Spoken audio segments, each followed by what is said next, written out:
So our speaker today was apparently once an executive marketing consultant and a public speaker. And in that role, Bob had been telling stories for over 15 years. Not just any stories, but stories that engage, educate, and enhance. From Fortune 500 companies to small businesses and startups, Bob had helped create high-impact messages that clearly communicated key advantages, that resonated with the audience, and that delivered results. So please help me welcome our speaker for today, Bob Villino.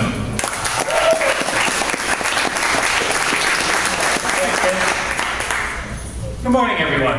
Good morning. So the workshop we're going to do today is going to be about branding and messaging and how to communicate some of those things. So before I dive into that, I just want to talk a little bit about my passion. You know, it's been 2-3 months now since I've come to my first meeting here at Successful Thinkers. And everybody, first time they come, they get to say their passion, and they don't get to say it again. It's kind of sad. You don't get to say it again until what your passion is. But at the time I mentioned, one of my passions is helping people learn and grow. I was a high school teacher many lifetimes ago for a few years. And just being able to help people, help kids learn and better themselves is a fantastic opportunity. And so when I have an opportunity to share some ideas, share some of the things that I've learned over the years that hopefully can help you in your business, I love to do that. That is what I like to do. And I mentioned high school. One of the other things I do from time to time, I go to my daughter's high school, for example, and I've taught a few classes there on financial education, how to take care of your finances. That's, again, it's not a skill that's taught in schools anymore at all. And so being able to do those kinds of things is something I really love. That is my passion. So I'm very happy to be here today to talk a little bit about branding and messaging. So it's kind of interesting. We're going to be talking about, hello, my name is, in introductions. Now, of course, in Successful Thinkers, we don't say what we do. So it's a fine line we're going to be treading along today. We're not really going to be talking about what we do. What I'm going to talk about is some of the things that you want to keep in mind when you do talk about what you do. When I first sent the description of what I wanted to talk today, I was like, oh, no, we can't do that. No. It's okay. Don't worry about it. I think we got it covered. So we're covering some techniques. And normally this is a 45-minute presentation, at least when I've done it in the past. We're going to cram that down to 20 to 25 minutes. I'm going to skip a few things, going to go through some slides a little bit quickly, but hopefully you'll get some tips and techniques for being able to introduce yourself a little bit more effectively. Because the main purpose that you have when you're introducing yourself is you don't want to be one of these, do you? No. You want to stand out somehow. I don't know how many times I've been to different networking events, whether it's businesses or career fairs or whatever. It's like, hi, yes, I'm a software sales executive, and I've been selling enterprise software for the last 15 years, and I have a specialty in CRM, and blah, blah, blah, blah, blah, blah, blah, blah, blah, blah, blah, blah, blah. And he sounds exactly just like the sheep standing next to him. Right. So your objective as a business owner is you want to be the sheep that stands out. What is going to make you different? Now there are two things that are different about this sheep. One of them is pretty obvious. Color. What's the other thing? Smile. The smile. So I'm going to talk a little bit about that as well. You want to be passionate about what you do. And again, we're not going to talk about what you do. We're going to talk about how you talk about what you do. So we're going to cover that a little bit today. So there are two ways to improve your brand, to improve what you do. The first is improving the product. And in this sense, the product is you or your business. That's what we're going to be talking about there. Not necessarily improving the product and what it is, but improving how you communicate it. That's going to be the focus today. You already have some terrific skills. You're already entrepreneurs. You're already successful to some very levels of success for most of you. So there's something there that's already working. What I'm going to try to help do today is how you can cash that in different terms perhaps than you thought of before, to be able to explain that in a way that people will remember, that will help you stand out in the crowd.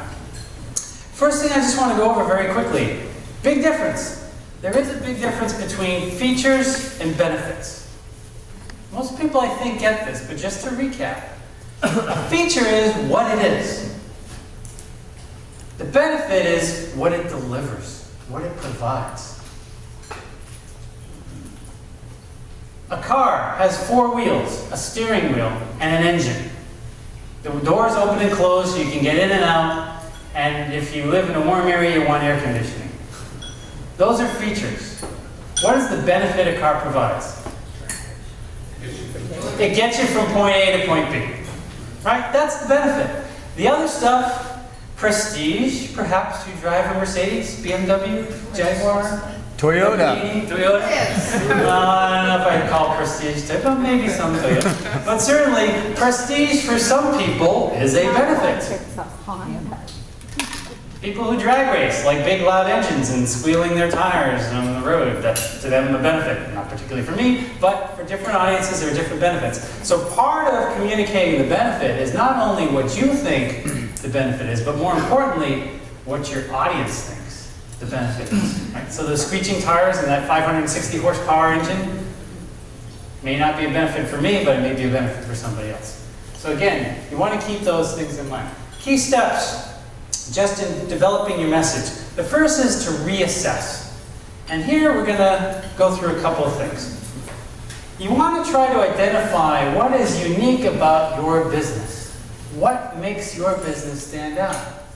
And describe what it does, not what it is. And when describing what it does, again, what is it providing? What are the services or the products that your business is providing? What are people getting out of it? And you want to highlight your key strengths and messages. So this is an interactive portion. And again, we're not, usually I like to do stuff where we're sharing information and practicing doing these introductions and whatnot later. Right now, I'm just going to ask you to fill out these little forms and answer these questions. And this is for future reference for you. Thanks, sir.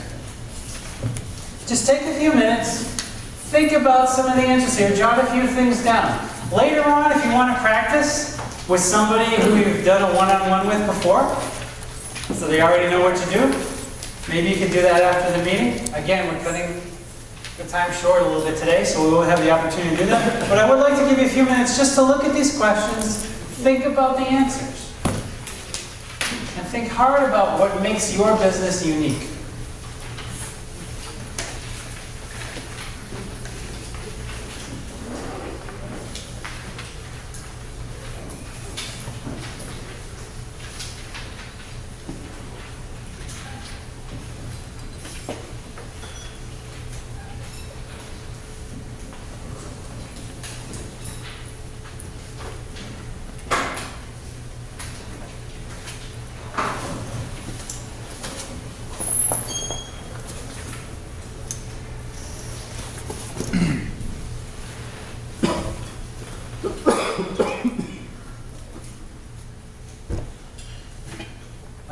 Question out of these 5 is probably the 4th one. How would other people describe what you do? When you start thinking in those terms, I think it can provide a lot of insight. What to say or what you would like for them to say? Depends what you do.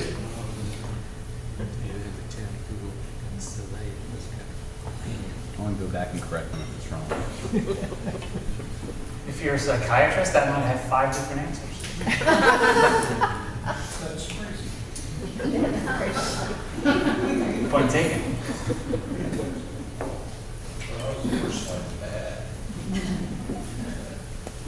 Just another minute or 2 here. Just wrap up a few thoughts.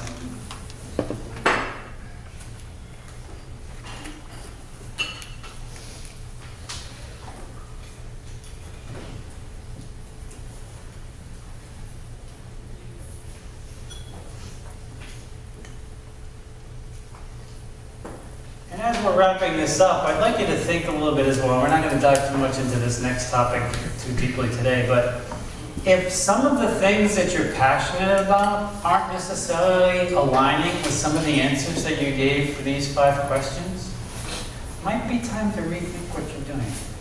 That's a separate presentation entirely. We're not going to get into that. But hopefully, just thinking about this stuff will give you some insights into what other people are thinking about or looking at when they see your business. So the next step after assessing what it is refining it. So now that you've jotted down a few things, to refine it a little further, and we're not going to go through the exercise right now. Again, we're kind of short on time. This is a compressed version. But what I'd like you to do, your homework, so to speak, is narrow it down. What is the one quality, the one benefit, and the one attribute that you want to focus on? People talk about the 30-second elevator pitch. Guess what? That's archaic. You know how long you have to grab people's attention nowadays on the web? 5 to 8 seconds. So if you cannot communicate a message in 5 to 8 seconds, guess what? Your audience has moved on to the next thing. So if you've got 5 seconds to say what you do, what are the 3 things? You can say 3 things in 5 seconds really quickly. But they have to have impact. So you want to eliminate the clutter. You really want to be focused. Woodrow Wilson, I think it was Woodrow Wilson, he was asked one time to give a speech. And his response was, well, how long is the speech? Well, the person asked him, well, we'd like to give a speech, how long do you need to prepare? And Woodrow Wilson's response was, well, how long is the speech? Because if it's an hour speech, I can do it tomorrow. If it's a 20-minute speech, I'll need a week. If it's a 5-minute speech, I'll need a month. Getting your message down to deliver and to communicate what you want to communicate in a short period of time, 5 seconds, takes some work. What are those 3 things that you want to focus on? So you need to eliminate the clutter, and you need to make it memorable. I remember as a kid, I'm kind of paraphrasing what the old phrase was, but what if you were going to be in the newspaper, what do you want printed about you in that newspaper, right? Does anybody still read newspapers? Right? But what do you want? What do you want to be known for? What do you want your business to be known for? What's the one thing? I'm a used car salesman. Yeah, the car gets you from point A to point B. But I help people find the right car for their situation. I am helping families live a better lifestyle because of the car that they choose. Whatever that's going to be, I'm not making this up as I go along here. I don't sell cars. But that's the kind of level that you want to start thinking about a little bit. Eliminate the clutter, focus on the one thing. Then the final step is rehearse it, practice it. Once you've got it down, go through it. You want to be able to have it roll off your tongue. Again, a 30-second speech, sure, you should be able to do that. Anybody should be able to do that. Getting it down to 5 to 8 seconds, a little bit more challenging. Rehearse it so that you know it word for word. So I can ask you at any time that I can call you up at 3:30 in the morning. Okay, what's your pitch? Boom, go. Right? You need to have it that practiced. Rehearse your delivery. Just a few delivery tips. Speak clearly, speak confidently, be engaging, energy, enthusiasm. Remember that little purple sheep? The smile makes all the difference in the world. If you have a positive attitude and you're like, hey, yeah, I cut people open. I'm a surgeon. What do you do? Thank you. Well, there you go. Right? Well, I mean, you could if you're a magician, sure, yeah. I help put people in the ground, right? Have fun with it. Make it memorable. Because if you're memorable, people will remember you. Isn't that the meaning of memorable? So you want to be there. So last couple of slides, a couple of resources. This is a great book I read. Actually, I heard a presentation from her a number of years ago. I loved her book. Peggy Krause. Klaus rather, sorry. I lived in Japan for a number of years. I still mix my L's and my R's. Anyway. The Art of Tooting Your Own Horn Without Blowing It. It's a great one, reads really fast, great resource. It gives you lots of good tips for some of the things to focus on. I borrowed a little bit, and some of my presentation today is borrowed a little bit from her book. Another organization for practicing your pitch, I think I've mentioned this before with the previous meetings, Toastmasters. If you have any interest at all in becoming a better communicator, and in some respects a better manager and a better leader, Toastmasters is a terrific organization. It really helps you become more relaxed speaking in front of an audience. The largest audience I've ever spoken in front of was about 4,000 or 5,000 people. So when you come in and give a presentation in front of a room of 100 people, not a problem. I've given a speech in front of 1,200 people in Tokyo in Japanese. Once you start doing those kinds of things, coming back and giving a one-on-one presentation or giving a presentation in a small group becomes so much easier. So Toastmasters is all about, I can't say enough about Toastmasters. It really is a terrific organization. I do encourage you to take a look. Again, I don't work for Toastmasters, but I've been a member a long time. I do believe strongly in the organization. And lastly, friends and colleagues. Surround yourself with people who have the same beliefs. So last point, if anybody has any questions, we've got just a couple of minutes. I'm going to answer any questions. If there are none, I have one. There we go. One in the back. I just have a comment. One of the things is like in the features and benefits things, and I think this is really, really important in the process of where you're going.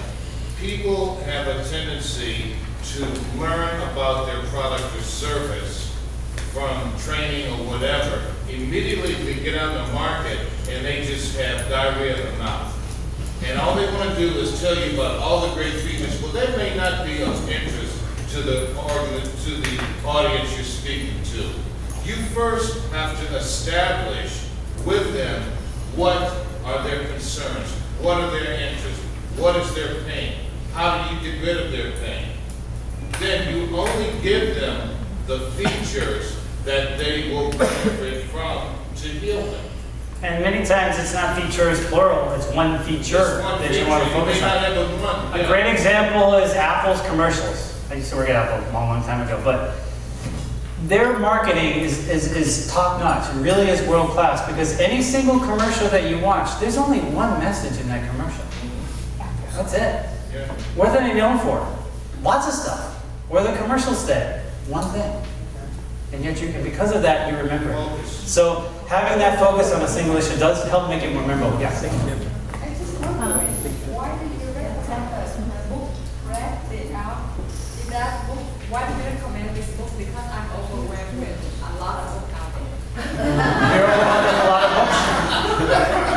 books? Take a speed reading course. Now, I'm going to get to this. I'm going to come back to that point on my next slide because I have a question for you. If there are no other questions, actually, I'll go to the next slide. So I have a question for you. What's the difference between you now and you 5 years from now? I think this was Zig Ziglar. I'm paraphrasing it. I think it was Zig Ziglar. Right?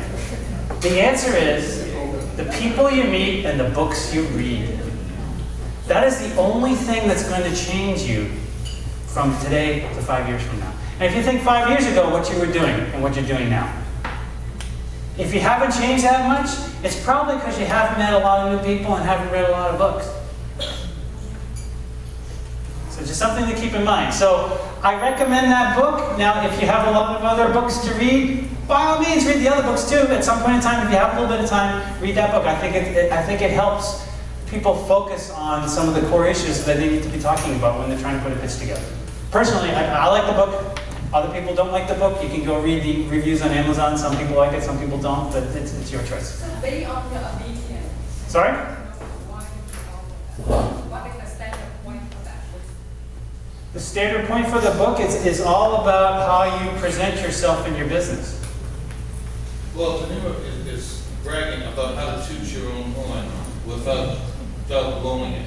Yeah. Meaning, the loose translation would be how to present yourself in such a positive light to engage people to want to do business with you without sounding bragging, braggadocious. Like I am a used car salesman. I sold 1,500 cars in the last 2 months alone. You won't want to buy a car from anybody else. You want to buy it from me because I'm awesome. That's going to turn a lot of people off, right? So you want to talk about the positive attributes that you have without bragging. That's the big part of it. Sorry. Sorry? I'm a silly question because I don't understand the word brand. Oh, brand? Brand. Oh, brag. To brag is what I just did as a car salesman. I'm awesome.